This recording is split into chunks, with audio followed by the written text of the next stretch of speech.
Isso parece uma coisa meio esquisita, mas quando a gente pensa nas diferentes estratégias de defesa, quando o perigo é potencial ou é distal, a estratégia é observar com atenção, é ficar quieto. E faz sentido refrear comportamentos mais ativos que pode chamar a atenção, por exemplo, numa situação de predação. Né? Então, a gente sempre pensa em termos adaptativos, em termos de seleção natural, e essas seriam a ideia fundamental. Bom, acontece que na literatura havia relatos de estimulação dessa região em pacientes neurocirúrgicos.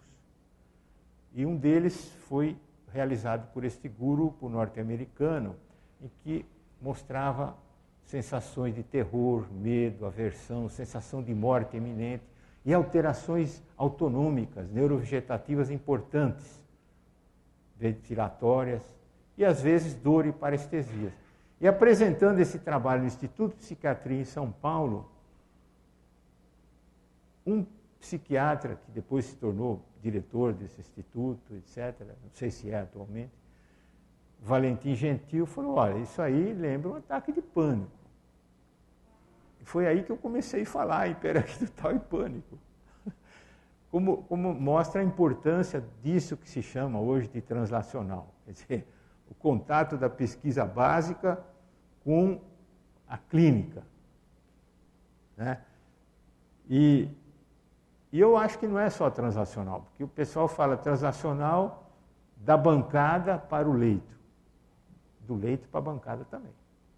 Porque ele nos vai dizer quais são os problemas relevantes que devem ser estudados pela pesquisa fundamental.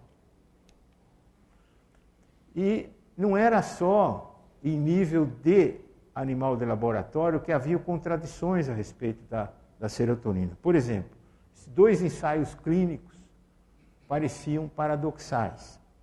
Esse ensaio, realizado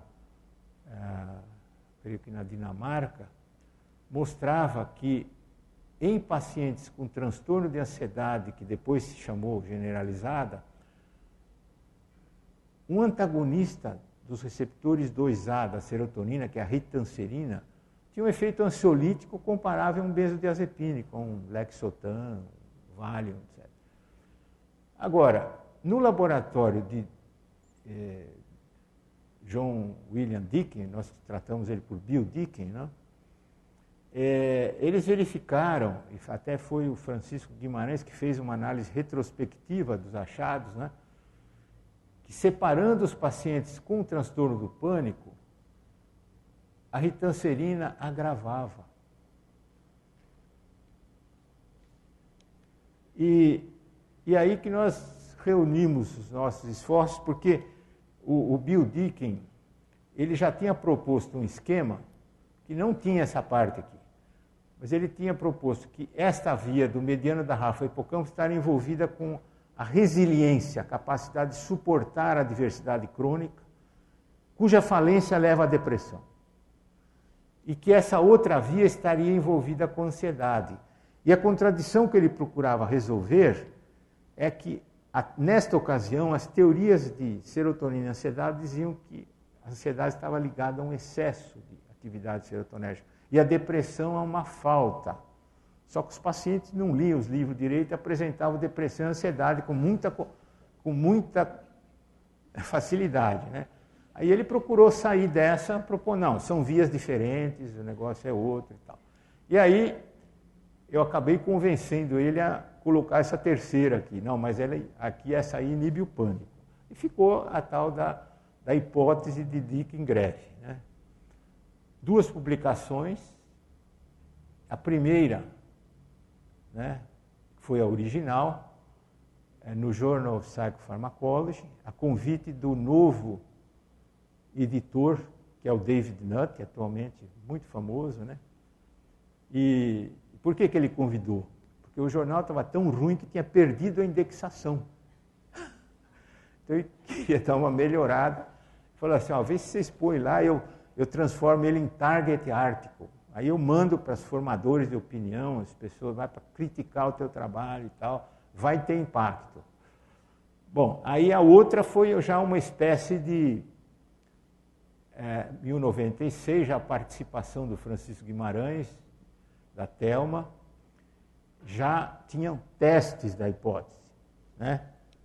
E nesse gráfico também fornecido pelo Francisco, verifica-se que essa ideia continua chamando a atenção, apesar de ter 21 anos. No caso aqui, 20, né? Agora tem 20, eu não tenho os dados recentes. Esse é o número de citações. E, curiosamente, veja só, trabalho não indexado, por isso que eu pus Google Acadêmico, se você for lá nos que tem indexado, não tem. Isso é para chamar a atenção, que isso aqui era 0 ponto na CAPES, certo? Que o que faz o impacto é os autores e o conteúdo, não é a revista, né? Bom, aí houve uma mudança importante, né? Que em 86 eu fiz concurso para titular na filosofia, para trabalhar onde? Né? Num programa de pós-graduação recém-instituído, que era a psicobiologia. Mas a minha relação lá começou antes, né? Começou antes, porque em 73 a 75, juntamente com o Luiz Oliveira, né? E o apoio do Geraldo Garcia Duarte, não é esse aí, ele é bem mais novo. Era o nosso grande estaticista, né? E o homem que plantou, acho que a maioria das árvores do campus também, né? E uma pessoa muito positiva, né? Nos arrumou um espaço para começar a fazer alguma pesquisa lá dentro, né? Chamou-se Laboratório de Comportamento Operante e Drogas, né? Depois ele virou o setor de psicobiologia, e que foi o germe do programa de pós-graduação que foi organizado por Luiz Joselino de Oliveira em 84. E aqui está o Marcos Brandão, que foi o continuador, né, dessas atividades, está presente aí. E aqui o nome do diretor e o vice-diretor da época, que depois foi diretor, eu fui vice-diretor dele, né, André Jaquemin, Ronaldo Zucchi. E, na verdade, quando nós formulamos essa teoria, tudo eu estava trabalhando lá, né? Esse é um outro aspecto também, que é o aspecto metodológico, a contribuição metodológica. Aqui nós temos o famoso labirinto em cruz elevado. Esse labirinto eu passei a usar lá, por quê? Porque tinha que dar aula prática e não tinha equipamento nenhum. E esse aí, com uma serra e umas madeiras, você faz, né? Então, aí quando nós demos a primeira aula prática e o resultado deu certo, eu falei, ó, aparelho que funciona em aula prática é porque é bom. Então começamos a fazer pesquisa com ele, né? E essa aqui, que foi o doutorado de Antônio Pedro Cruz, ela emplacou. Foi uma análise não só comportamental, como farmacológica, e esse labirinto é um dos modelos mais usados, talvez o mais usado de ansiedade, né? Está com mais de 500 citações no Google Acadêmico. Curiosamente, quando ele defendeu a tese, um membro da banca falou que o trabalho não tinha nível para doutorado. Nem sempre os membros da banca acertam. Bom, mas foi a partir dele que nós criamos esse modelo, que é original, que é o labirinto interelevado, cujo objetivo era testar a hipótese de Kingreve, né? Então, queríamos gerar no mesmo animal uma tarefa representativa da ansiedade e uma tarefa representativa do pânico. E então a gente escolheu uma tarefa de aprendizagem daquilo que se chama de esquiva inibitória. Então, o labirinto tinha um braço fechado por paredes, o que o rato gosta, e o rato pode passar a barbichinha, né? Agora, quando cai nesse braço aqui, ele fica irritado. Quer dizer, é aberto, é alto, não tem lugar para apoiar as vibrícias. O principal órgão sensorial do rato é a vibrícia. Ele é um animal noturno que anda pelos cantinhos, né? não gosta de claridade, não gosta, porque ele pode ser predado. E o animal colocado aqui, ele explora o ambiente. Quando chega aqui, ele vê que não é bom. A próxima vez que for colocado aqui, vai demorar mais para sair. E esse aumento da latência de saída nos dá uma ideia da aprendizagem da esquiva, do aprendizado. Colocado aqui, ele vai se refugiar aqui. E isso é uma resposta inata, né? Então nós tínhamos uma esquiva e uma fuga. E nós acreditávamos, por teoria, que isso deveria representar ansiedade. Então isso é uma coisa interessante, porque foi um dos primeiros modelos inspirado em teoria. Os outros eram por analogia, etc. E foi muito importante para o desenvolvimento inicial os trabalhos da Milena Viana, que fez questão de botar o filhinho dela na fotografia, o Tomazinho. Bom, e os trabalhos farmacológicos foram confirmando a nossa ideia, porque, por exemplo, esse é um efeito típico, né? Vocês vejam aqui, ó, esse é o controle, a latência vai aumentando. Se você trata com ansiolítico, ele não adquire a esquiva, né? Agora, a fuga não é alterada pelo ansiolítico. Agora, qual que é o tratamento padrão do transtorno do pânico? É o uso crônico dos antidepressivos. 2 semanas, 3 semanas, aí que eles começam a funcionar. Depois de 21 dias de um antidepressivo, esse aqui não alterou e a fuga foi prejudicada. Apenas estou dando um exemplo, foram feitos inúmeros testes aí. Outra coisa, trabalhos de neuroimagem nos animais, por exemplo, através do Cefos, mostraram que a tarefa de esquiva ativava estruturas diferentes da tarefa de fuga. Quer dizer, eram processos diferentes. Nesse caso, os animais só executavam uma das tarefas. E o grupo controle ficava passeando no labirinto com os 3 braços circundados por paredes. Era só exploração. Bom, Hélio Zangrossi desenvolveu uma série de experimentos, né, no seu laboratório, e alguns deles deram contribuições importantes para esclarecer o mecanismo da ação antipânico dos antidepressivos. Por exemplo, esse é um dos resultados que mostra que o tratamento crônico, né, com a imipramina, 21 dias, aumentava a sensibilidade de receptores de serotonina, tanto a agonistas seletivos do receptor 1A como do 2A. Então, esses receptores ficaram mais sensíveis. Esse aqui também é um achado muito interessante, feito pela Janaína Janovelli, também no laboratório do Hélio Zangrossi, que verificou o seguinte, que o efeito antifuga da fluoxetina crônica, veja, administrada sistemicamente, podia ser antagonizado por uma injeção local na periaquidutal de um agonista 1A. Então mostra que este efeito estava sendo mediado por um receptor serotonina específico numa região delimitada, né?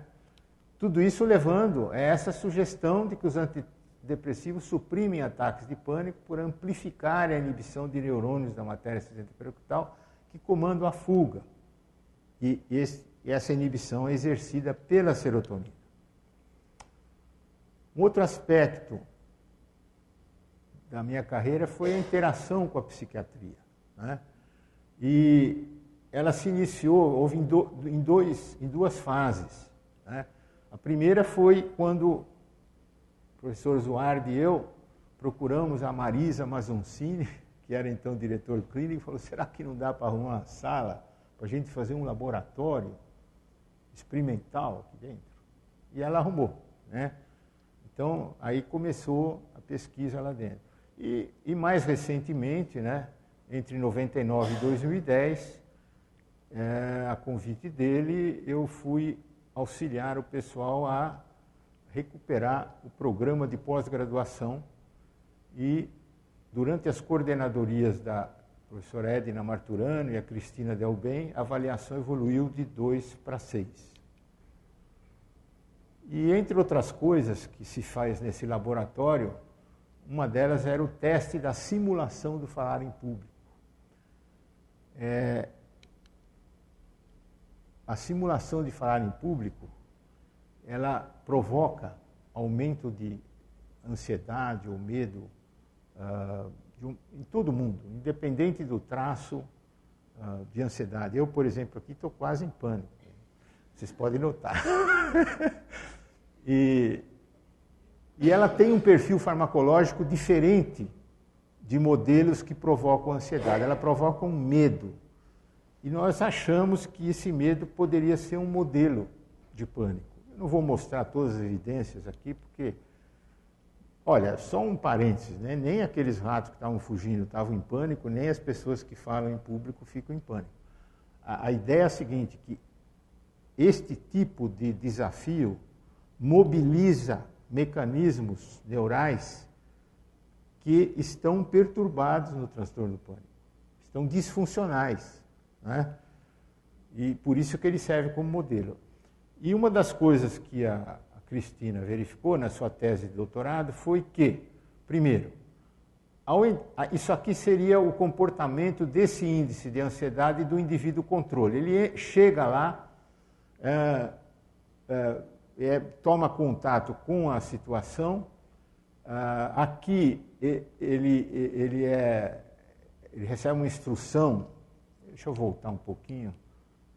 Ele está vendo a sua imagem na televisão e na televisão passa uma instrução, né, que ele vai ter tanto tempo para preparar um discurso. O discurso vai ser gravado para maior desconforto, diz que depois vai ser analisado por um psicólogo. Isso assusta muito as pessoas. E aí, depois disso, ele fala, né? E durante todo esse período todas essas fases vão sendo colhidas medidas, né?